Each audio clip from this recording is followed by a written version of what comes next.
Thank you for watching this video. Subscribe to my channel. Very brief message. There are people that are enablers of the enemy around you. And some people, they are assigned by the enemy to be around you in order to be an open door for the enemy to get a hold of you. What do I mean by that? If you are going through an issue, for example, you need to get another job, for example, just saying something. But if you don't have that job, you don't have an income. What are you going to do then? But people keep telling you, you need to let go of that job, you need to leave that job. They keep pointing out the issue. And they're factual. It's true that you need to get away from that job because that place is not safe anymore. Let's say that that's your case. Let's pretend. They're not giving you any helpful direction. They're just pointing out the problem, being factual over and over again. What are they doing? They are bringing negative contention around you. Look, someone can point out to you and say, for example, Kevin, you need to look at this way. You need to notice this.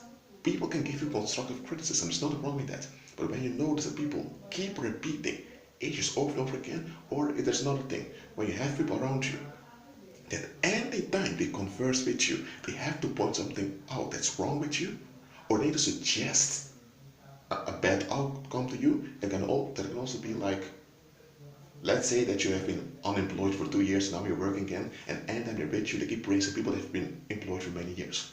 Why are they doing that all the time, knowing that you have been employed for that long? I'm telling you, some people are enablers. So acknowledge them, mark them, lower your contact with them, keep them at a safe distance. You don't have to throw them out immediately. That's not the wise to do, but lower your contact. And if needed, you go completely no contact with them. I'm telling you, when the enemy wants to kill you, he will use 9 out of 10 times, he will use someone that's close to you that you're not aware of, that the enemy is using them. It can be a school teacher, it can be a professor, it can be your boss at work, it can be a friend, it can be the owner of, let's say, the owner of a shop in your neighborhood, and can be anyone. So don't get paranoid, don't become fearful, but keep your eyes open. When you notice that from certain people there's always this negative, always this heaviness that keeps that lingering around you after you contact them, or anytime they approach you, it's sensitive. Something bad is coming up, you know already something's up. But there are times you don't sense anything. But the thing comes suddenly. Just remember this, anyone out there that refuses to give up wrong thinking patterns, anyone that refuses to renew their mind, they covertly, they may not intend it, but this is what they're doing. They are lining up for Satan's side. That's what they're doing. They are enabling the enemy. So if you don't know who such people are around you, pay attention. Christ had a Judas amongst him to fulfill prophecy. You don't have to fulfill prophecy. Okay? Recognize the Judases around you. And not based upon your own expectations.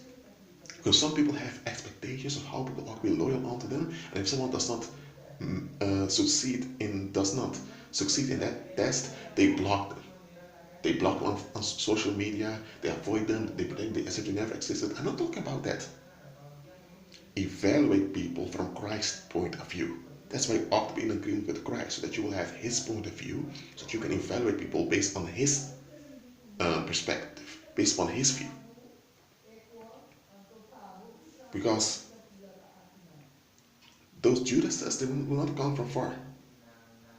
And often, when something happens, when betrayal happens, or something completely gets out of hand, people tend to think, how could this happen?